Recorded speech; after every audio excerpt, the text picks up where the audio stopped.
The first time Scopper Gaban makes an appearance in the One Piece timeline is 38 years before the current story, when he with Roger took part in the God Valley incident. While we do not know what Gaban personally experienced at God Valley, he very likely fought some of the Rock's pirates there, and this scene actually gives us a big hint to what kind of a man Scopper is. While the other Roger pirates are very serious about having to fight some of the strongest people in the world, Gaban is the only one besides Roger who is eager to charge into combat here, and he even tells Roger he'll get no special treatment just because he's the captain. This is something you'll see frequently throughout this video, where Gaban is someone who, by his own words, loves trouble, and he always greets danger with a smile on his face. And this is something that we've seen all the way back since his first ever scene in Bucky's flashback. I'm actually pretty sure that every time we've seen Gaban charging into battle in the story, he's literally always smiling, even if he's about to fight people even stronger than him. In the years following God Valley,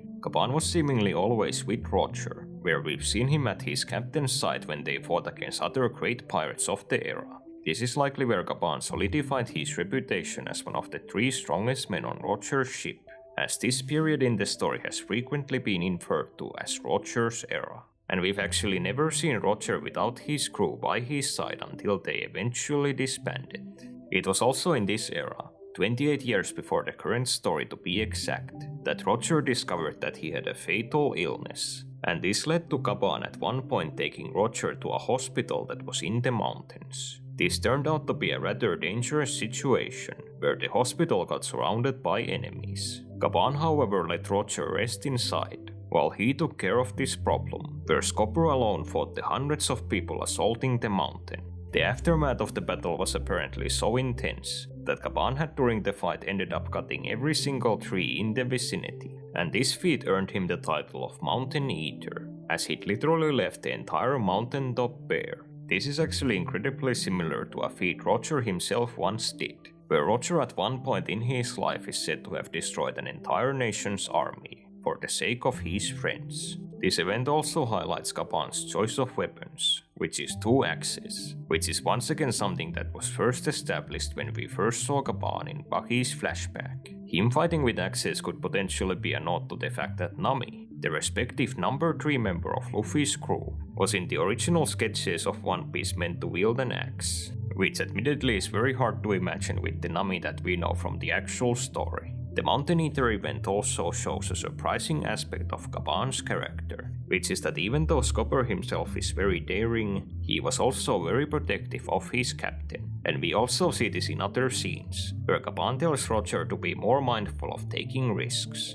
or how he tries to preemptively take out enemies who could be a threat to his captain. I think this is in line with how we've seen other pirate crews in the story act, where even though the captains are usually the strongest, their crews do their best to not let any enemies near them. With the Yonko, for example, it's considered rare for attackers to even get to see the face of the emperor, and as Marco puts it, you can't just go right for the king. After he'd gotten his illness, Roger doubled down on his efforts to look for the 4 old poneglyphs to reach the final island, and because of this, the crew actually went to Big Mom's territory to steal a wrapping of her poneglyph. They however still lacked a way to translate the text, but this problem would however be solved years later, when the Roger pirates 26 years before the current story had another encounter with the Whitebeard pirates. The 2 crews battled for 3 whole days, yet in the end, the battle actually turned into a feast, where the crew started exchanging gifts with each other. This was also where Roger finally found the translator he'd been looking for, where a samurai from Whitebeard's crew, Kosugi Oden, was able to read the ancient language of the poneglyphs and guide Roger to the final island. Roger wanted Oden to join his crew so badly that he ended up bowing his head to him, which shocked Gaban, who still considered the Whitebeard pirates to be their enemies. Once Oden boarded the crew, Gaban was also very distrusting of him and told Oden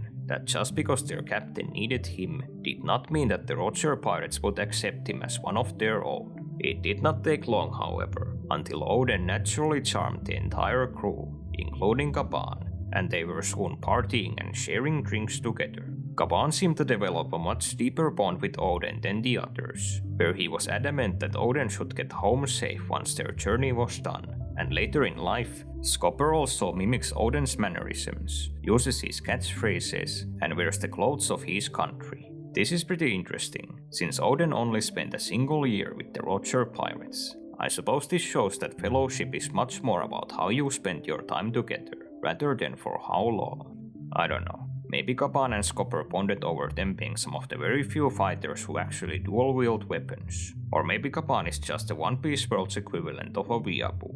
During Roger's last voyage, the crew tracked down the remaining road poneglyphs and got to visit many of the most exotic places in the world. When they flew up to Skypiea using the knock-up stream, Gaban was once again the only member of the crew with Roger who was excited at this, once again showing his love of danger. Because he might have been with Roger since the start, Gaban is probably one of the most well-traveled characters in the whole story, where he's basically been to every exotic place the Straw Hats themselves have been to, as well as places Luffy hasn't even seen, like Lodestar, God Valley, and Laugh Tale itself.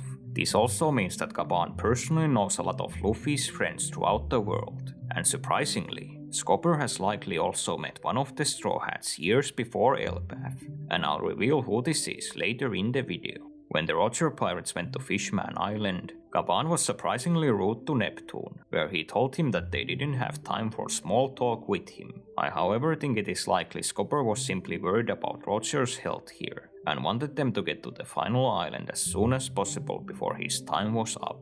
As already brought up, Gaban was also one of the men who accompanied Roger to the end of his journey, and he saw both Laugh Tale and the One Piece treasure itself. And just like Roger and the rest of his crew, Gaban also laughed when witnessing the treasure. This would also mean that Gaban is one of the handful of characters currently alive in the story who knows everything about the world, which also means that he's known all these years that the world will sink in the future.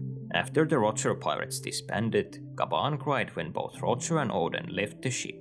Shortly after this, Gaban himself also started a new life, where he moved to the island of Elbaf, also known as the Land of the Giants. This could have been partly motivated by the aftermath of Roger discovering the One Piece, where the government started hunting down and executing everyone associated with Roger. There is also mention that while normal pirates' crimes were hard to wash away, this was especially the case now for the Roger Pirates. While Gaban may be a man who loves trouble, him staying on Elbaf could have also been motivated by him now having other obligations, where he also started a family on Elbaf.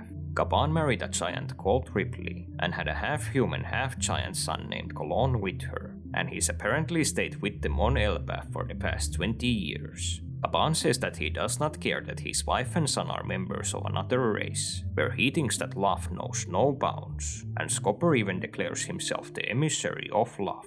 This is just my personal observation, but perhaps this is another thing where Gaban got inspired by Oden, where he saw how happy he was with Toki and their kids when they were on Roger's ship, and Gaban may have decided that he also wanted to live like that. One thing to mention is that because Gaban's wife and son have giant blood, they age a lot more slowly than Gaban himself, leading to them looking much younger than him. While this is not confirmed, considering that Gaban himself is such a daredevil, he likely also had a role in his son Colon not following the other Elbaf's kids' education of non-violence. This would admittedly be ironic, considering that Gaban's wife is literally a teacher, though granted, even Ripley herself is not that much against Colon's behavior. While Gaban is now called a retired pirate, his retirement has seemingly not been completely peaceful, where he has received scars on his face that were not there when the Roger Pirates were disbanded over 20 years ago. Gaban has also seemingly earned the respect of the Giants, where Oimo and Kashi talk about him with reverence, and they have even given him the endearing nickname of Ya-san. A very interesting detail is that Rodo, who actually thinks of humans as an inferior race compared to the Giants, also treats Gaban with respect. Because Gaban has been on Elbaf for over 20 years, this would mean that he likely witnessed Loki's reign of terror, where Loki supposedly murdered his father, King Harald of Elbaf. According to Gaban himself, no one on Elbaf had managed to stop Loki before Shanks showed up, which could imply that Gaban himself would not have stopped Loki. How Gaban personally feels about Loki is also still up for debate.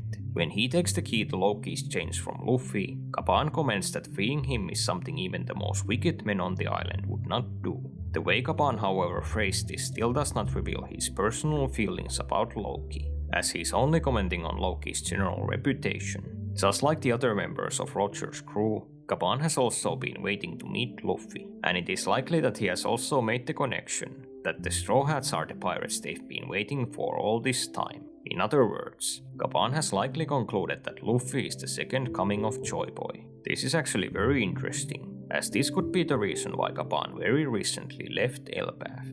When the manga was still in Fishman Island, we saw a cover page where who we now know to be Gaban was sharing drinks with Crocus at the Twin Cape.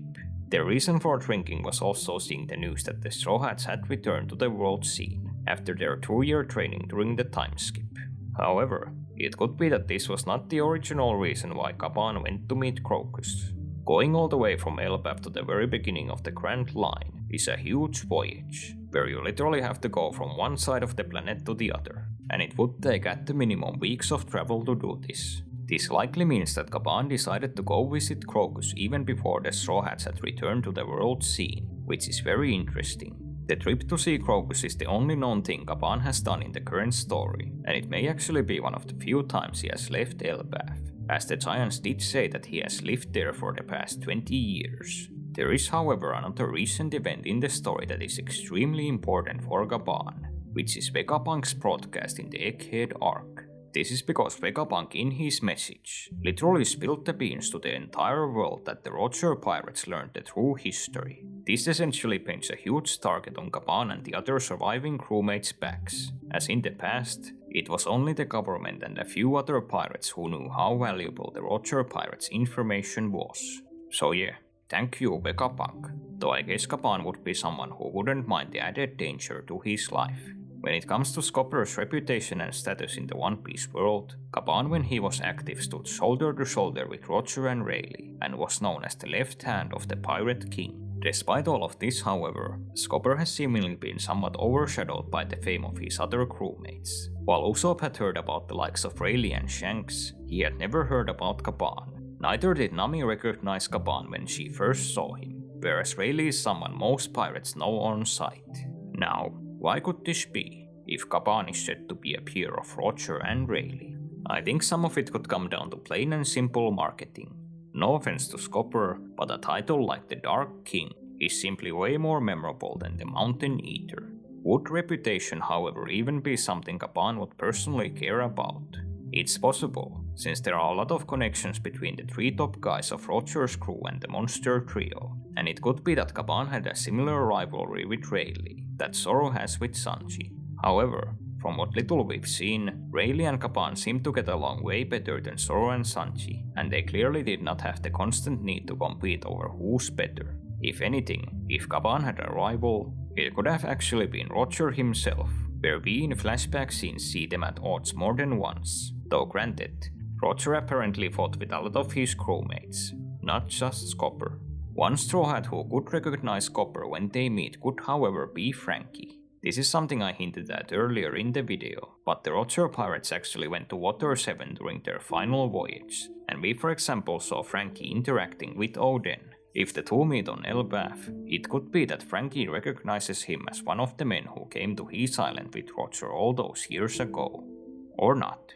Frankie as a kid didn't seem to pay much attention to the Roger pirates, where he for example didn't recognize Nekomamushi and Inuarashi when the Straw Hats themselves went to Seoul, and he also never made any mention of having personally met Oden. One last fact to mention about Scopper Gaban is that he's proof that the One Piece databooks do matter to the story. This is because Gaban's name was first revealed 13 years ago, not in the actual manga, but in One Piece databook Blue Deep, and we now see that he in fact has the same name in a genuine manga chapter.